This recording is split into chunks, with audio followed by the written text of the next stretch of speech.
एक दिन पहले 24 घंटे पहले जो कुछ हो रहा है, सुबह से इसका आगाज़ हुआ था और अभी तक वो चल रहा है।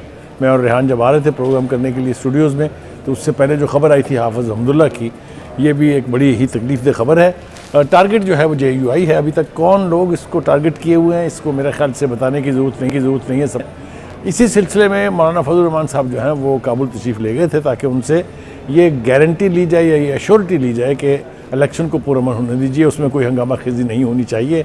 लेकिन गालबन उनका वो जो दौरा है, उससे जो रिज़ल्ट वो तवक्को कर रहे थे वो तो उनको नहीं मिले हैं, और यही वजह है कि इतनी जानों का ज़िया अब तक हो चुका है एक दिन के अंदर। खुदा करे कि कल ऐसी सूरत हाल पेश ना आए। लेकिन जैसा कि पहले भी हम एंटिसिपेट कर रहे थे कि KPK और बलूचिस्तान दो ऐसे प्रोविंसेस हैं। अच्छा, interestingly, I am sorry to interrupt you, अभी चंद घंटे पहले 3 दिन के बाद जिम्मेदारी TTP की तरफ से कबूल की गई, जो DI खान के अंदर तराबन में थाना चौधवान पर जो हमला हुआ और 10 जो उस पुलिस एहलकार हैं वो जामे शहादत नोश कर गए थे, उसकी जिम्मेदारी TTP ने, बैंड आउटफिट ने कबूल कर ली है। और मौलाना फजल रहमान काबुल गए थे, मुल्ला हैबतुल्लाह खूनज़ादा से मुलाकात हुई थी और TTP के कॉन्टेक्स्ट में बड़ी इंपॉर्टेंट थी, और अब TTP की तरफ से जिम्मेदारी कबूल कर किया जाना, ये किस कदर मानी खेज है? ये बहुत मानी खेज बात है, बिल्कुल आपने ठीक कहा है। लेकिन इसके साथ एक और एलिमेंट जो अभी लाइमलाइट में नहीं आया, वो है दाइश का। दाइश और TTP मिल के पाकिस्तान के लिए तो जो यानी मुश्किलात हैं वो तो हैं ही, खुद काबुल गवर्नमेंट के लिए भी वो बहुत बड़ा चैलेंज है। उन्होंने तो, अगर आपको याद हो, कुछ 2 हफ्ते पहले एक बयान में कहा था कि जी ये हम इनको डिसोन करते हैं, पाकिस्तान के ख़िलाफ़ महाजराई या जंगबंदी या जंग का आगाज़ करना या जहाद का सो कॉल्ड जहाद का आगाज़ करना या ऐलान करना, ये बिल्कुल हम इसको इंडोर्स नहीं करते हैं। तो हैविंग सेड दैट कि जी काबुल गवर्नमेंट जो उसने शायद हाथ ऊपर से उठा लिया है, लेकिन इस हद तक वो ज़रूर आज़ाद हैं कि उनको जदीद तरीन असला भी मिल रहा है, वो वहाँ पर उनके ट्रेनिंग कैंप भी हैं, वो वहाँ से ऑपरेट भी कर रहे हैं। They cross the border from Afghan side, come air operation करके और वापस चले जाते हैं। तो इस एतबार से काबुल गवर्नमेंट की जो जिम्मेदारी है वो तो मेरे ख्याल से फॉरेन ऑफिस और हमारी जो सिक्योरिटी एजेंसीज़ हैं वो यकीनन उनसे राब्ते में होंगी।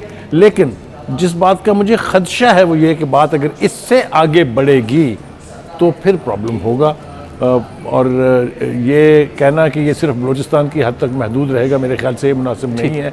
ये चैलेंजेस फिर आपको हर सूबे में, हर शहर में, हर कॉन्स्टिट्यूंसी में, वुड बी वेरी अनफॉर्चुनेट। अल्लाह ताला पाकिस्तान को हिफ्ज़-ओ-अमान में रखे। साबिर शाह साहब, जैसे कि आफ्टरनून में ये फोरसी कर रहे थे कि मौलाना फजल रहमान जो है वो आएंगे या इस हवाले से कोई बात करेंगे, इस पर कोई कॉमेंट करेंगे, लेकिन कोई कॉमेंट आया नहीं अभी JUI का इस हवाले से।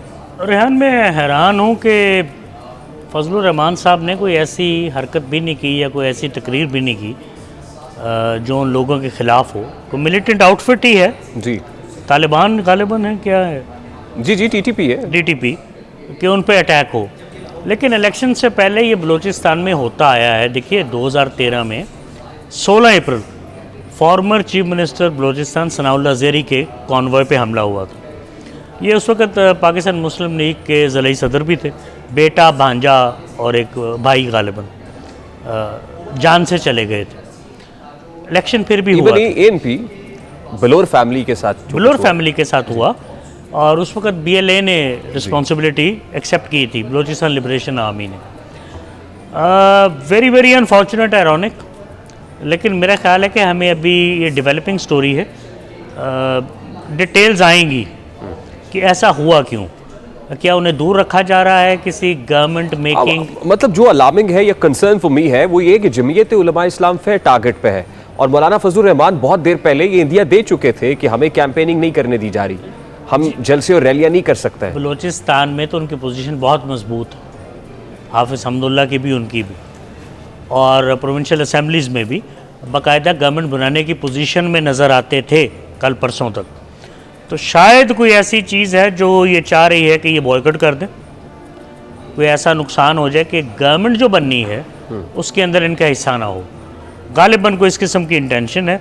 आई डोंट नो मौलाना साहब क्या सोचते हैं, क्योंकि 27 बंदे मेरे ख्याल जाँ भाग हो गए हैं जी, तो अभी कल का पूरा दिन पड़ा हुआ। कौन है जो ये चाहता है कि मौलाना फजल रहमान या JUI की गवर्नमेंट ना बने बलूचिस्तान में या इवन इन द KP? देखिए, जहाँ तक टेररिज्म का ताल्लुक है और हालिया जो वाक़यात हुए हैं, पैदर पे एक ही दिन में 3 बड़े वाक़यात हुए हैं, और 3 बड़े वाक़यात में एक जमात की जो टॉप लीडरशिप है, 3 बड़े ही उनके फेस हैं। अब मौलाना अब्दुल वासी हैं, मौलाना फजल रहमान है और हाफिज़ हमदुल्ला।